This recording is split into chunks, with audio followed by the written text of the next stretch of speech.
Bueno, gracias José, gracias Carlos por haber aceptado la invitación. Gracias a vos por invitarnos, por supuesto.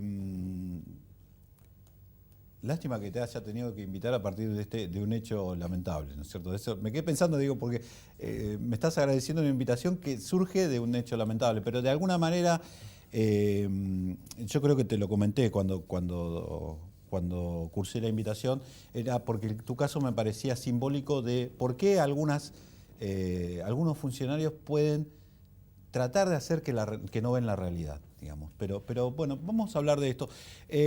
Yo mencionaba la exposición del jefe de gabinete porque de alguna manera después tuvimos certeza de dónde había abrevado los datos, porque Página 12 publicó el domingo un informe completo diciendo que, bueno, que lo que decía, básicamente que lo que decía el jefe de gabinete era correcto, y aparecían estas estadísticas donde, bueno, en la ciudad de Buenos Aires, sobre tasa de homicidio, bueno, aparece, pero como una ciudad muy segura. ¿Por qué aparecen estas estadísticas? ¿Lo puede explicar, José? Bueno, yo diría lo siguiente. La estadística criminal, sin duda, es un instrumento fundamental de diagnóstico. La Argentina tiene una buena estadística criminal, ¿no? La que publica la Dirección de Política Criminal del Ministerio de Justicia. Que está basada en la denuncia. Pero también se realizan encuestas de victimización. El problema es que, bueno, no se conocen los resultados de la encuesta de victimización, y cuanto a estadísticas de denuncia, se conoce solamente hasta el 2007, ¿no? O sea, aparentemente estos datos son del 2008, ¿no? Cifra que no se había conocido. Yo quiero destacar lo siguiente. En primer lugar, con relación a la ciudad de Buenos Aires, ¿no? La ciudad de Buenos Aires es uno de los puntos donde proporcionalmente ha aumentado en mayor grado el delito en el país. Y esto, partamos de la base. El homicidio no es el único delito previsto y reprimido por el Código Penal, ¿no?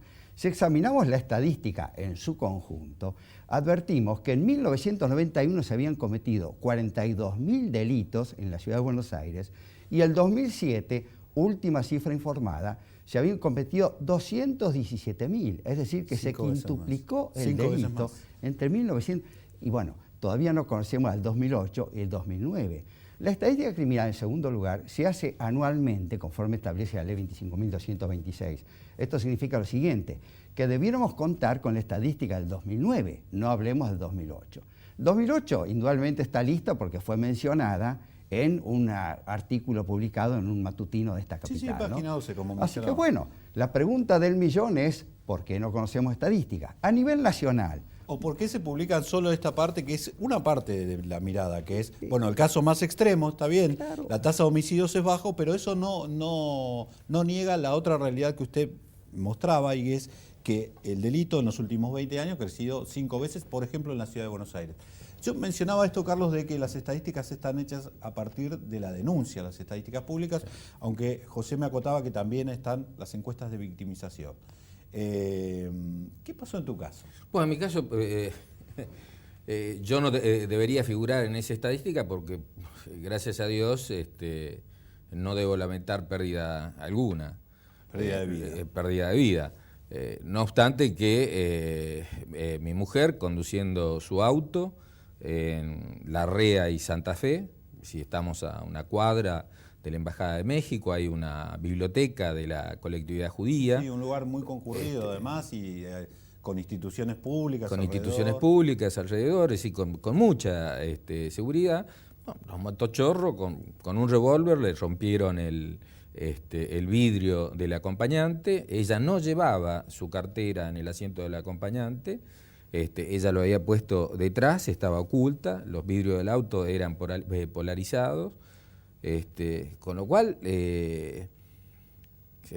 esto habla de la violencia indiscriminada, es decir, no fueron sobre algo que decíamos era seguro, estaban los vidrios bajos. Lo habían podido percibir. Lo habían podido percibir, vieron el auto, es un auto de alta gama, indudablemente que... Ni hay un descuido, ni se puede imputar un descuido. No, ni se lo puede... De esto yo rescato dos cosas. Una... el maltrato que mi mujer padeció en la comisaría 19 cuando quiso ir a hacer la denuncia. Ese es el punto, porque lo que vos contás en la carta esa que se hizo pública en Clarín es que además, cuando tu mujer va precisamente a denunciar el hecho, le aparecen una serie de imponderables que terminan haciendo que no se denuncie. ¿Podés contarlos? Sí, por supuesto. La recibe primero un oficial, bastante excedido de peso. Me imagino que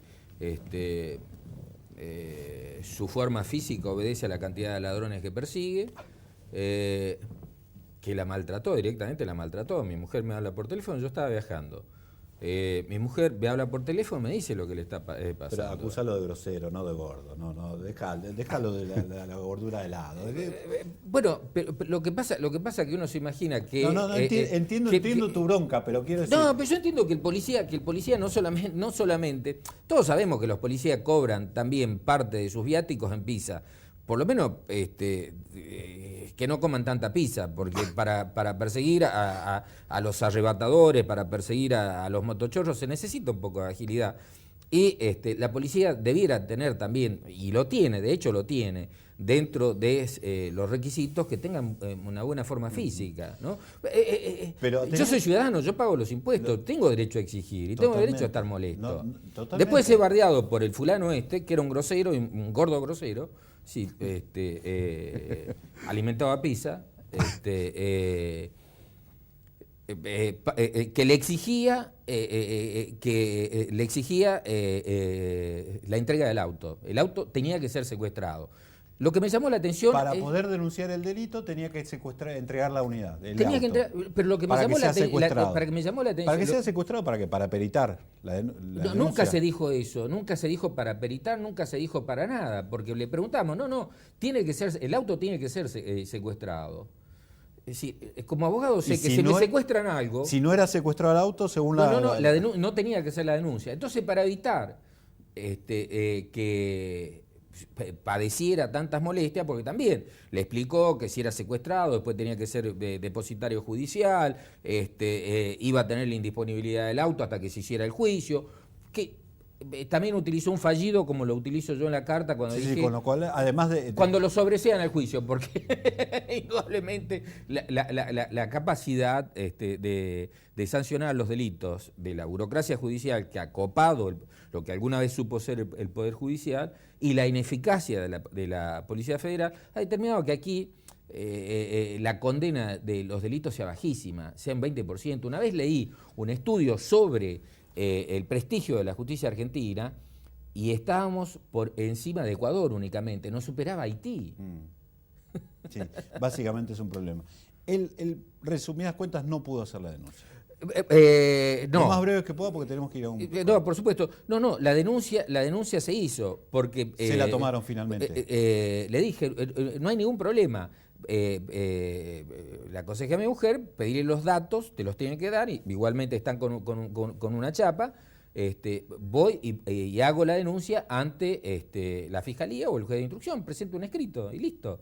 Ahí termina toda la historia.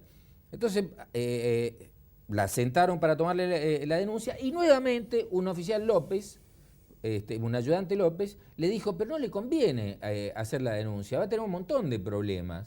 ¿Por qué no hace una denuncia de extravío? Con lo cual incluso lo estaban incitando a que cometa un delito. Porque, claro, una denuncia falsa. Porque además cuando le robaron la cartera, ahí sí tenía sus documentos, se refiere a eso, lo de extravío. La sugerencia, digamos, que recibió. Las tarjetas de créditos, claro. Los documentos. En el próximo bloque nos va a contar, Carlos, además las consecuencias de su denuncia pública, porque la carta fue pública. Y José nos va a tratar de explicar por qué nos pasan estas cosas. Me quedé pensando que además, si hubo segunda vuelta para tu... ¿Cómo se llama tu señora? María Inés. Para María Inés, si hubo segunda vuelta es porque es una profesional y además su marido es abogado. Porque imagínate un ciudadano común que por ahí no tenga conocimiento de esto, precisamente se va y dice, bueno, no hago la denuncia. Porque Mi no mujer quiero presenció que me tres secuestren. casos. Mi mujer presenció 3 casos de gente que desistió de hacer la denuncia. En el próximo bloque vamos a tratar de analizar por qué se pasa esto de que quienes los debieran cuidar, o por lo menos están, cuando él decía, bueno, somos ciudadanos, pagamos impuestos, le pagamos impuestos para que hagan funcionar la ley, nos desalientan a hacer esta clase de cosas. Esto, tratá de explicarlo vos, José, pero en el próximo bloque.